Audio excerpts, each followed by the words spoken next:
নমস্কার সুপ্রিয় দর্শক, সকলকেই স্বাগত হিন্দু লাইফস ম্যাটার ইউটিউব চ্যানেলে। দর্শক, আজকে ভারতের ইতিহাসের এক বিস্ফোরক অধ্যায় আবার জাতীয় বিতর্কের কেন্দ্রে চলে এসেছে।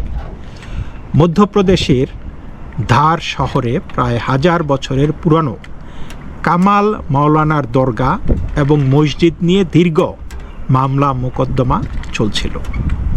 হিন্দুদের দাবি ছিল যে সেই সৌধটি আসলে রাজা ভোজের তৈরি সরস্বতী মন্দির, ভোজশালা, এর ওপর তৈরি করা হয়েছিল মসজিদ।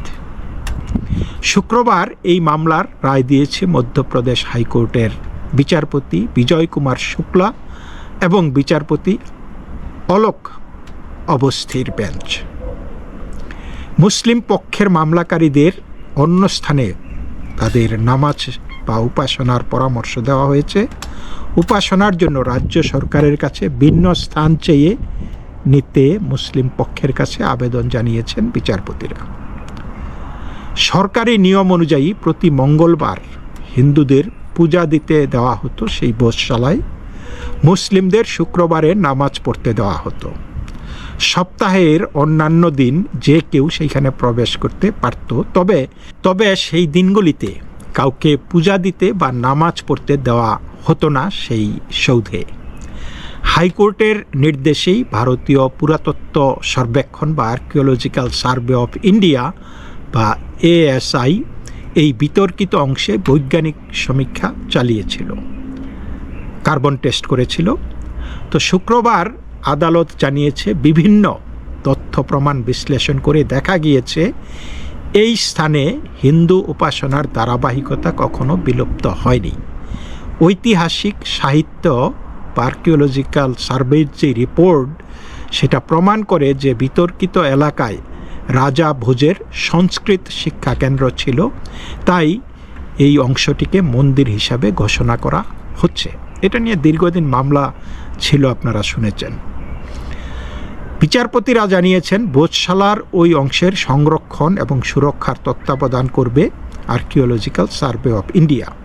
এই বিষয়ে তাদের পূর্ণ নিয়ন্ত্রণ থাকবে এবং লন্ডনের জাদুঘর থেকে সরস্বতীর প্রতিমা নিয়ে এসে ভোজশালায় স্থাপন করতে চান হিন্দু পক্ষের আবেদনকারীরা। ইতিমধ্যে কেন্দ্রীয় সরকারের কাছে তার জন্য একাধিক আবেদন জমা পড়েছে। আদালত জানিয়েছে কেন্দ্র সেই আবেদনগুলি বিবেচনা করে দেখতে পারে। আপনারা জানেন যে এই ব্রিটিশ মিউজিয়ামে এই যে এই ভোজশালায় যেই সংরক্ষিত ছিল সরস্বতী মূর্তিটি প্রতিস্থাপিত ছিল আর কি, সেই মূর্তিটি প্রতিষ্ঠা করা হয়েছিল সেইখানে। সেই মূর্তিটি ব্রিটিশরা এখান থেকে নিয়ে সেই তাদের মিউজিয়ামে রেখেছে এবং হিন্দুরা চাচ্ছে যে সেই মূর্তিটি ফিরে এনে আবার পুনরায় এই ভোজশালায় প্রতিষ্ঠা করতে। তো এই রায়ের পরে আবার গোটা দেশেই আলোচনা শুরু হয়ে গেছে, কারণ এই যে ভোজশালা নিয়ে যে বিতর্ক ছিল শুধু সেইটা না, এরকম ভারতের আরও বহু স্থাপনা নিয়ে বহুদিন ধরেই বিতর্ক চলতেছে। আজকে আমরা কথা বলবো সেই ভোজশালা, বাবরি মসজিদ, কুতুব মিনার, জ্ঞানব্যাপী মসজিদ, মথুরা, এই যে এই শাহী মসজিদ আর কি, তারপরে এই প্লেসেস অফ ওয়ারশিপ অ্যাক্ট, এবং এগুলি নিয়ে দীর্ঘদিন ধরে ভারতের মধ্যে যেই একটা বিরাট একটা বিতর্ক চলতেছে সেই জিনিসগুলো নিয়ে। ভারতের স্বাধীনতার পরে একটি রাজনৈতিক ধারণা তৈরি করা হয়েছিল যে অতীতের ক্ষত ভুলে ভবিষ্যতের দিকে তাকাতে হবে। তো সেই ভাবনা থেকেই 1991 সালে কংগ্রেস সরকার প্লেসেস অফ ওয়ারশিপ অ্যাক্ট নামে একটা আইন পাশ করে। তো সেই আইনে বলা হয়েছিল যে 1947 সালে যেই ধর্মীয় স্থাপনার চরিত্র যেটা ছিল তা আর বদলানো যাবে না। অর্থাৎ স্বাধীনতার সময় যেটি মসজিদ হিসাবে নথিভুক্ত ছিল সেটিকে আর আদালতে চ্যালেঞ্জ করা যাবে না।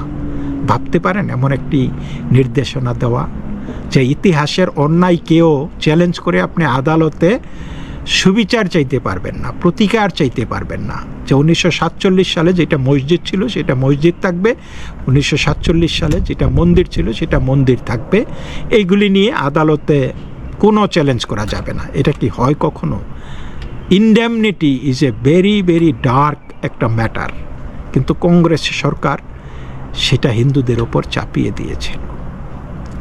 এই আইন অনেকের কাছে শান্তি বজায় রাখার চেষ্টা হিসাবে তুলে ধরা হয়েছিল। কংগ্রেস অন্তত এইটাই বুঝাইতে চেয়েছে যে আমরা অতীত নিয়ে মাথা ঘামাতে চাই না, যা অতীতে হয়েছে হয়ে গেছে, এখন আমরা শান্তি চাই, অতীত নিয়ে গাটাগাটি করতে চাই না। কিন্তু যারা ভুক্তভোগী, বিশেষ করে হিন্দুরা, হাজার হাজার বছর ধরে যারা নাকি ভারতে এই মানে নির্যাতন, আক্রমণ, দখলদারিত্বের শিকার হয়েছে, তারা বলছে যে যদি কোনো মন্দির আক্রমণ করে দখল করা হয়ে থাকে, যদি জোরপূর্বক তার ওপর অন্য স্থাপনা তৈরি করা হয়ে থাকে, সেই মন্দিরের চরিত্র পাল্টে মসজিদ বা অন্য কিছু দরগা করা হয়ে থাকে, তবে কি ইতিহাসের সেই সত্য চিরতরে চাপা পড়ে যাবে?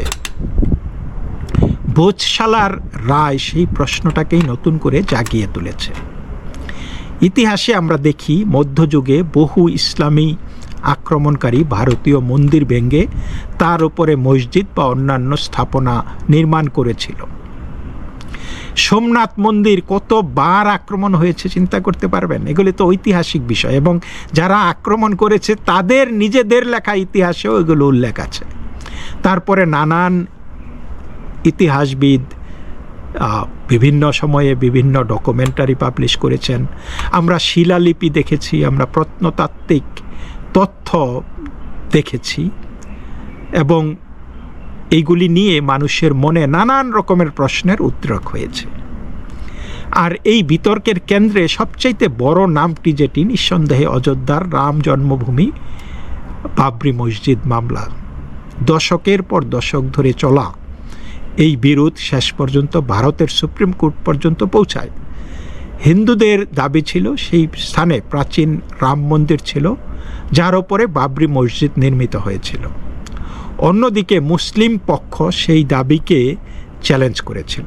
দীর্ঘ বিচার প্রক্রিয়া, প্রত্নতাত্ত্বিক সমীক্ষা এবং ঐতিহাসিক নথি বিশ্লেষণের পরে 2019 সালে সুপ্রিম কোর্ট পুরা বিতর্কিত জমি হিন্দু পক্ষকে মন্দির নির্মাণের জন্য দেয় এবং মুসলিম পক্ষকে বিকল্প জমি দেওয়ার নির্দেশ দেয়।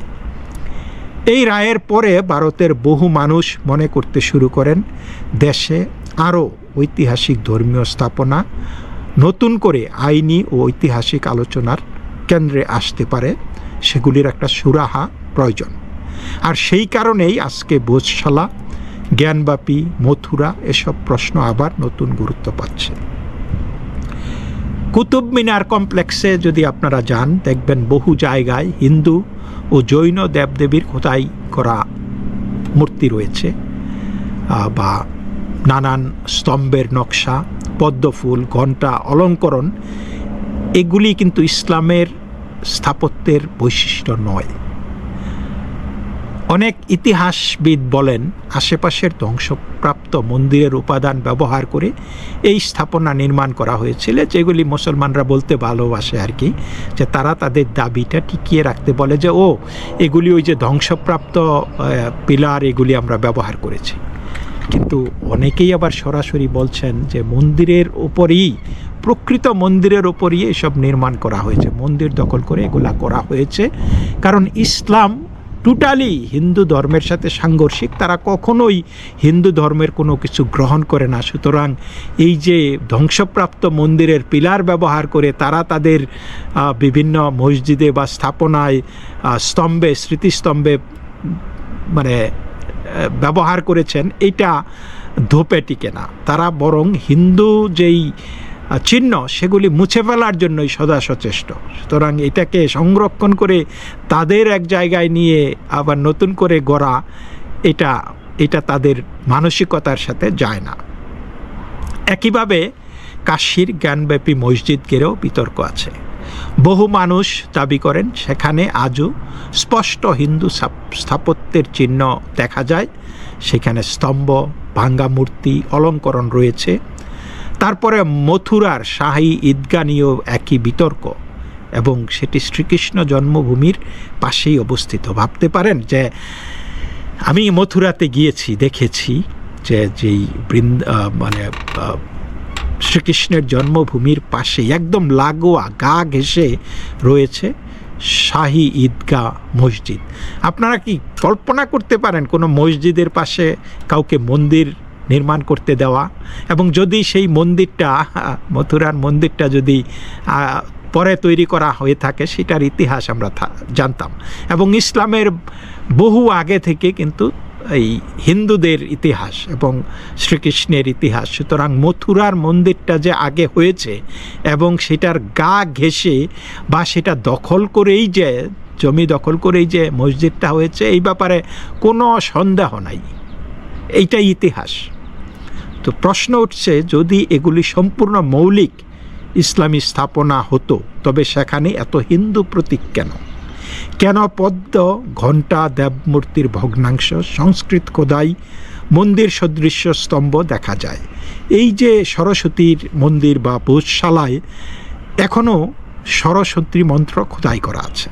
কুতুব মিনারে আপনারা গেলে দেখবেন যে সংস্কৃত খোদাই করা আছে। মানে এইরকম যত এই স্থাপনাগুলি আছে, কোথাও না কোথাও হিন্দু নিদর্শন আপনি পাচ্ছেন। আরও গুরুত্বপূর্ণ বিষয় হলো, ভারতের বহু প্রাচীন মন্দিরের ধ্বংসের লিখিত বিবরণ বিভিন্ন ফার্সি ইতিহাস গ্রন্থ, আক্রমণকারীদের আত্মজীবনী, নিজেদের আত্মজীবনী এবং মধ্যযুগীয় দলিলে পাওয়া যায়। কিন্তু উল্টা উদাহরণ, অর্থাৎ মুসলমান ধর্মীয় স্থাপনা ভেঙে তার উপরে হিন্দুরা মন্দির নির্মাণ করেছে, এমন ঐতিহাসিক রেকর্ড খুবই বিরল বা কার্যত অনুপস্থিত, কেউ দেখাতে পারেনি এই পর্যন্ত। কিন্তু এখানে আরেকটি গুরুত্বপূর্ণ প্রশ্ন আছে, যে ইতিহাসের বিচার কি বর্তমান সমাজকে আরও বিভক্ত করে ফেলবে, নাকি সত্য জানা এবং সাংস্কৃতিক স্মৃতি পুনরুদ্ধার একটি সভ্যতার অংশ? একদল মানুষ মনে করেন যা হয়ে গেছে, সেটা অতীত, এখন নতুন করে এই পুরনো ক্ষত খোঁচানো উচিত নয়। আবার অন্যদিকে যারা ভিকটিম, ভুক্তভোগী, তারা বলছেন যদি কোনো সভ্যতার পবিত্র স্থান ধ্বংস করে তার উপরে দখলদারিত্ব প্রতিষ্ঠা করা হয়ে থাকে, তবে সেই ইতিহাস স্বীকার করা ন্যায় বিচারের অংশ। এই দ্বন্দ্ব আজ ভারতের রাজনীতি, সমাজ এবং আদালতের কেন্দ্রে। সবচাইতে গুরুত্বপূর্ণ বিষয়টি হলো, এই বিতর্ক এখন আর শুধুমাত্র একটি মন্দির বা মসজিদের বিতর্ক নয়, এটি ভারতের আত্মপরিচয়ের একটা প্রশ্ন হিসাবে উঠে এসেছে। একদিকে রয়েছে হাজার বছরের ইতিহাস, অন্যদিকে আধুনিক রাষ্ট্রের সামাজিক শান্তির প্রয়োজন। একদিকে রয়েছে সাংস্কৃতিক ঐতিহ্য পুনরুদ্ধারের দাবি, অন্যদিকে রয়েছে বিভাজনের আশঙ্কা। কিন্তু একটা বিষয় অস্বীকার করা কঠিন, ভারতের প্রাচীন স্থাপনাগুলির ভেতরে আজও এমন যেই সমস্ত চিহ্ন রয়েছে যা এই ইতিহাস বিতর্ককে বারবার জীবন্ত করে তোলে। হাজার বছরের আক্রমণ, সাংস্কৃতিক পরিবর্তন, ধর্মীয় সংঘর্ষ, এসবের স্মৃতি ভারতের মাটিতে এখনও জীবন্ত। আর সেই কারণেই আজ বহু মানুষ প্রত্নতাত্ত্বিক প্রমাণ, শিলালিপি, স্থাপত্য, ইতিহাস সব কিছু নতুন করে খতিয়ে দেখতে চাইছেন।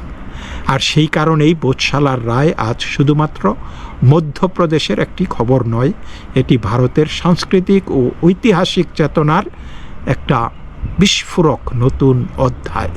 তারা বলছেন যদি সত্যি এগুলি মন্দির হয়ে থাকে বা ছিল, তবে ইতিহাস জানার অধিকার আমাদের আছে। আবার অন্য পক্ষ আশঙ্কা করছে এতে সাম্প্রদায়িক উত্তেজনা বেড়ে যাবে। একটি সভ্যতা তার অতীতকে ভুলে গেলে তার আত্মপরিচয় দুর্বল হয়ে যায়। আর সেই কারণেই বোধশালার রায় আজ শুধুমাত্র একটি সংবাদ না, এটি ভারতের সাংস্কৃতিক চেতনার একটি অনবদ্য অংশ। শেষে শুধু একটা প্রশ্ন রেখে যেতে চাই, সেটা হলো ইতিহাসকে চাপা দিয়ে কি সত্যি শান্তি আসে, নাকি সত্যকে স্বীকার করেই একটি সভ্যতা নিজের ভবিষ্যৎ করে? এই বিতর্ক এখানেই শেষ হবে না, সময়ই বলে দেবে যে ভারত কোন দিকে যাবে। তো এই পর্যন্তই দর্শক, সকলেই ভালো থাকবেন, নমস্কার।